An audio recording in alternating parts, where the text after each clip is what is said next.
All right, this is going to be Salt Lake City, Real Housewives, Season 6, Episode 2. And if you look at Peacock, I don't know why they kind of labeling the episodes a little bit weird because they put in Watch What Happens Live like after it. And that's supposed to be a totally separate entity. But either way, Episode 2, Law and Out of Order.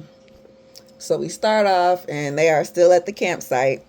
They having some breakfast. It's the next morning. We find out that Bronwyn can't cook, and Heather decides to open up about motherhood. At least for her on her side and how she's feeling. She got three girls, and basically she's over it. She kind of don't want to be a mom no more. You know, technically. And she feeling guilty about it because obviously, it's a lady's job and all these things, right?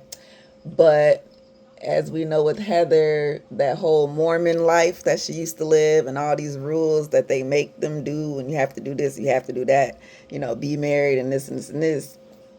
So it's like she had that life, but now that she's out of it, she just don't want to be in it completely no more. So once her youngest goes off to college, for her it will be like a big relief, like, ooh, I'm so done, even though technically you ain't done. But she can move on and start like her new chapter in life, which whatever that could be. Bronwyn butts in a little bit just to try to, I would say, compare, contrast, sort of not, because she's opposite, as to where instead of her daughter leaving to go off and move out and all that stuff, she actually is, letting her stay and keeping her home by letting her boyfriend move in with the house as well, so that, we're all here together and I can hold on to her a little bit longer, or as long as that she can. Um, Whitney, she kind of changes gears just a little tad because we're, I guess, in this moment expressing themselves, shall we say, or because you gotta open up and you gotta be real with us and let us know what's going on, right? So Whitney just lets them know that, well, she's kind of going through some things herself because the business has failed. Prism, is that what it's called? The little jewelry line that she had, yeah, it's gone belly up, bankruptcy, the whole thing, right? So with her and Justin, now they got to try to figure things out, do some new things. Plus, they do got children. So, it's a lot that goes into the finances, things like that, making sure they on track. But they decided that they're going to merge because she had like another business. I can't remember what the other one was. No, it was jewelry and something else. But she gonna try to combine things, and maybe that will try to help fix her business failures. Kind of start all over, um, and just to see where it goes. It's a lot she got to do, a lot for her and Justin, but they're gonna do it, right? Robert Jr. We asked Mary, hey, how's Robert doing? He's doing all right. For her, she just letting them know that, look, we taking it day by day. He's doing okay for now. But for her, she's gonna try to pull back the reins just a little bit and just kind of let him figure things out on his own in this little time, because he's out of rehab and everything, right? So we'll see what he's doing a little bit later when we catch up with them. As they is leaving the campsite, I don't know how the driver, he got them stuck. And, they're like, okay, well, everybody get out to go help them push or whatever. So, of course, who did not go? Mary, of course, was like, I ain't getting out to push nothing. But they all did, and luckily they got out. I was kind of stuck in the snow a little bit. Now that everybody's back at home, we get a little flash of a invite card from a lady named Amy and Jim, or a lady named Amy and her husband Jim. So everybody is invited to this party. I'm thinking like, ooh, new character alert. Who is this Amy lady? We're gonna get to know her. I guess we're gonna have to see. Okay, so we finally get Miss Lisa Barlow. She finally makes her little appearance on the show because she did not show up for the first episode. Surprisingly, but it was all about her, right?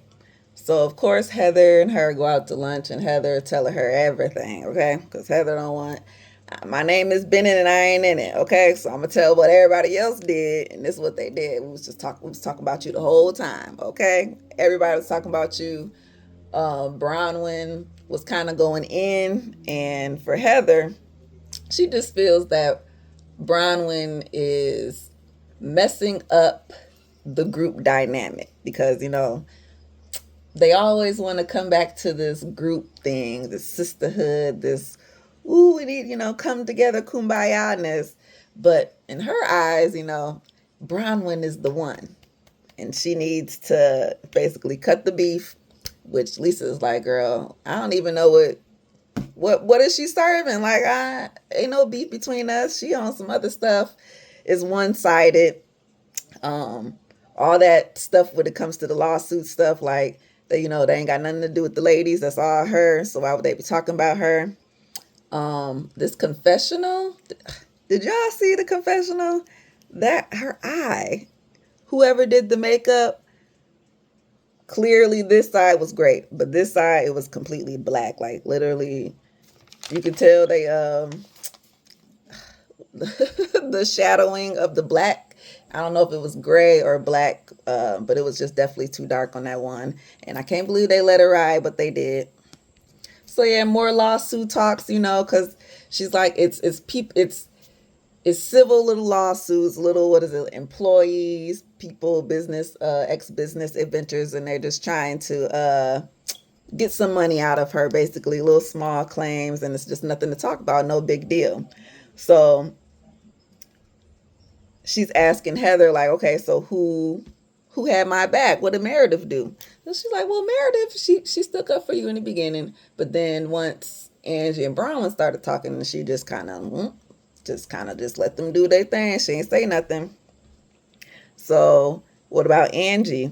Angie, she was agreeing with Bronwyn on all the stuff. She jumped on the Bronwyn train. So, I don't know what to tell you. And now Lisa's just like, oh my goodness. So she doesn't yell or anything like she normally does and freaks out, but she actually cries, right? And she does the whole, I'm fine. It's okay. I'm fine. But clearly you're not because you're sitting there bawling your dang eyes out. And basically in her eyes, like, dang, everybody just talking about me and nobody has my back. I'm the bestest friend everybody ever had in their whole life. And this how they treat me? You know how she be. So we flip over and we see it's Bronwyn and Whitney. Now they're bonding at this point, okay? Last season, they weren't really on the good foot because, the being friends with Lisa thing, I think didn't rub Whitney the right way, right? So now that they both, I guess, are against Lisa, should we say? Well, we know Whitney definitely is, but, they're bonding over this, right? So they're talking about the lawsuit stuff and what's true and what's not true. And Bronwyn goes on to say that, well, that she actually admitted that she owes this debt to whatever certain person, okay? Because it's probably about 5 lawsuits, but they're mainly speaking on one. In this one, she admits to, the fault of whatever that she owes the man. But in the writing, because, it's all public record, you can go find it. It says something to the fact that John, her husband, does not know that she was taking the money or making dealings with whatever money behind his back. So he ain't got no clue about what she was doing. Okay. So of course Whitney's like, oh my God, I didn't know about this. Like, is it true? And she's like, yeah, it's all in the paper. You got to go read it. So we flip over, change the whole subject. We go see Mary. We have Mary's house. Robert Jr. pops up.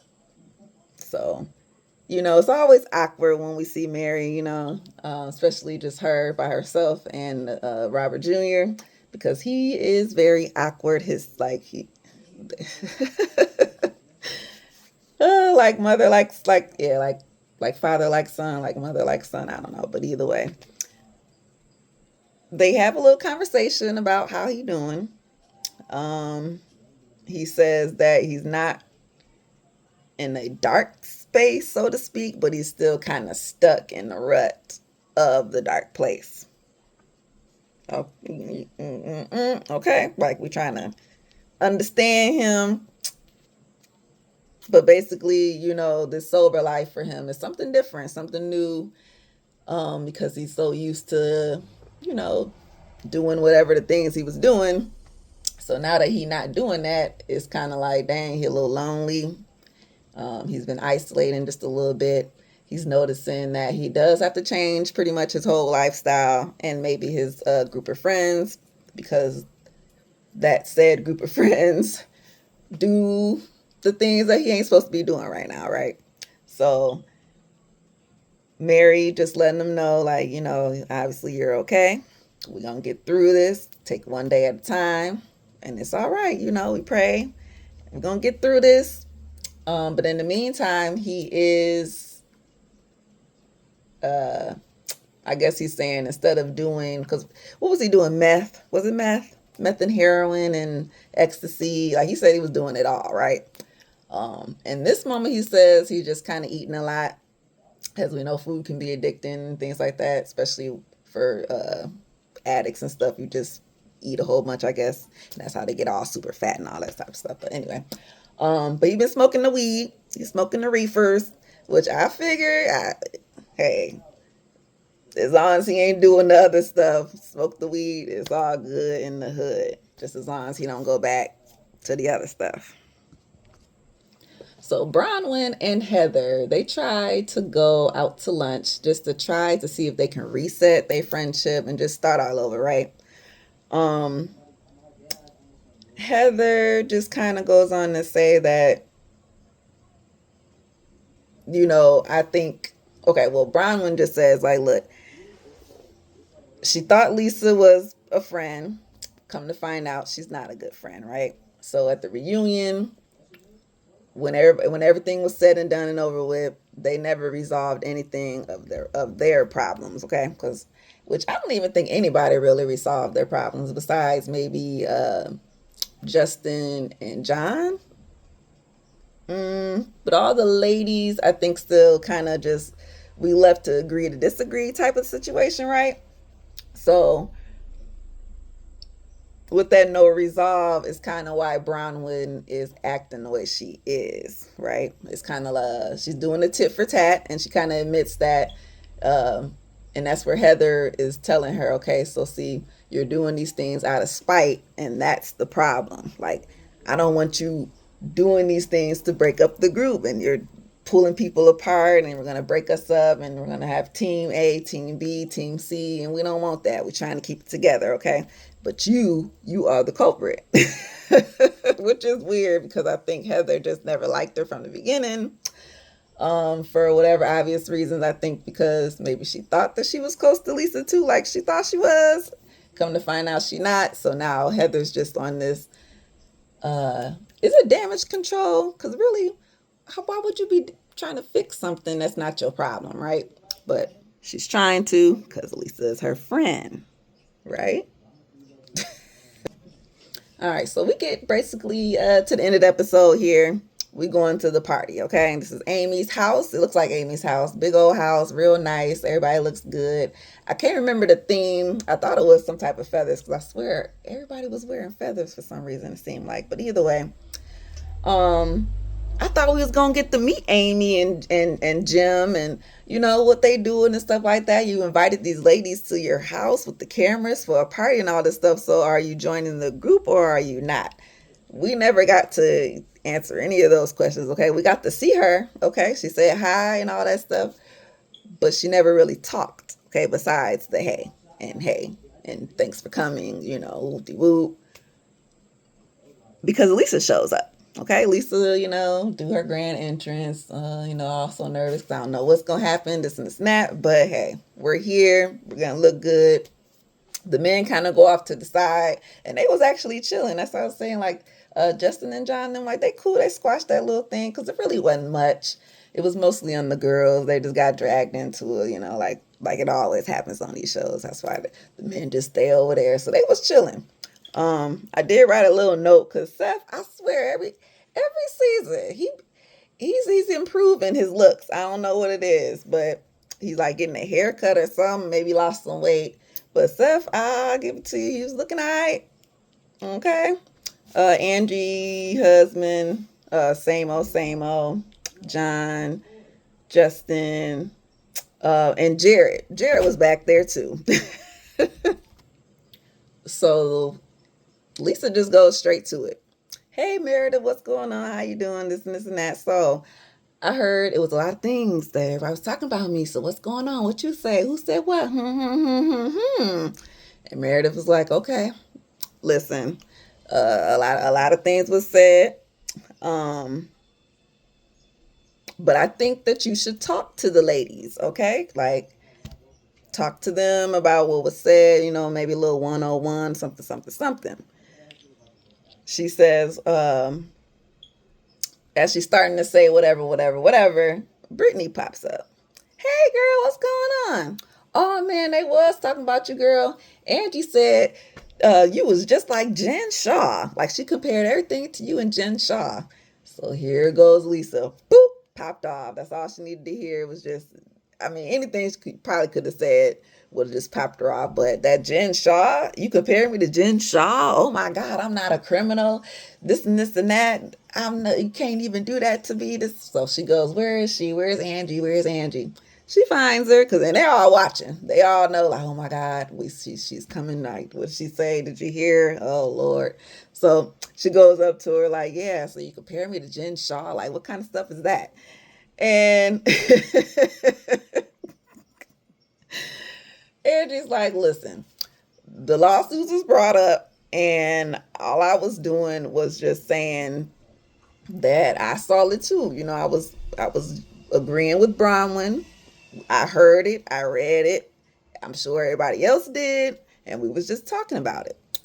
So of course this back and forth, because Lisa's yelling at her, yelling at her, yelling at her. You know how Angie be. Angie be pretty. She's always calm. She's like Angela from the Housewives of Atlanta. You know how calm she be? Like I be like, I gotta learn that because what is it?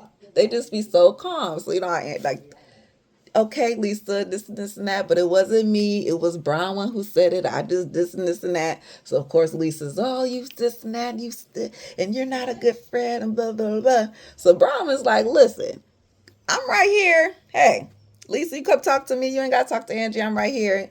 I'm the one who brought it all up. I said this. I read the whole thing down. I told them everything. This and this and that. So Lisa like, girl, I don't even want to talk to you. You're dismissed. Goodbye. Talk to the hand. I don't even understand. And Brian was like, no, no, no, no, no. You're not going to dismiss me like this. And I will say, yeah, Brian would be calm too. But not as calm as Angie. I don't know. It might be the Botox or something. But yeah, you're not gonna do this and this and that because all this stuff is true. And Brown was getting her every little comeback she was coming at her. It was all facts. And all Lisa can do is just call her names because, as we know, Todd, her husband, is a little bit older on the spectrum, only like 60 compared to their husbands who are only like 50. Okay, like a 10-year difference. Who cares, right? Oh, but this is why you have everything you have because your husband. You only got this stuff because your husband. You only got this because you're sucking what she say? Gout dick.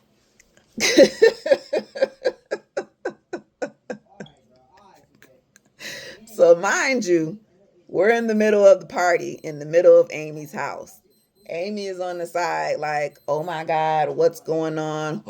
And when they said the gout dick sucking, it was, she said, oh no. And she literally walked away. I was like, I was cracking up because I said, listen, we ain't going to, how we going to get to know Lisa? How y'all going to come in Lisa? How y'all going to come in Amy's house with the cameras and all this stuff? She invited y'all for a reason. I'm thinking. And y'all just gonna start this fight all up in the lady house like this. And everybody just watching and giggling and cackling. But back and forth, more name calling. And oh, yep, that was pretty much the end of the episode because we're gonna pick back up right where we left off, right? And that was just my question at the end was like, Amy, who? Because we didn't get to know you, and I kind of want to know now, just because, right? What was the invitation for? I missed the whole theme of the party. Was it a theme? Was it a fundraiser? It could have been a fundraiser, gala type situation. I don't know. But either way, hopefully we get to know her later. But in the meantime, yeah, back and forth, back and forth. Name calling. We keep flashing the camera back to the husbands because, like I said, they was actually chilling in the back. They don't even know that they out here yelling and cackling and all that stuff. Because I'm sure if they did, that's people get to pulling people away. Like, okay, come on, you come on. I'm actually see Todd wasn't there. That's who it was. Todd was not there. Because if Todd was there and he heard that, we know he was gonna say like, "Bitch, who's my? I don't got no gout."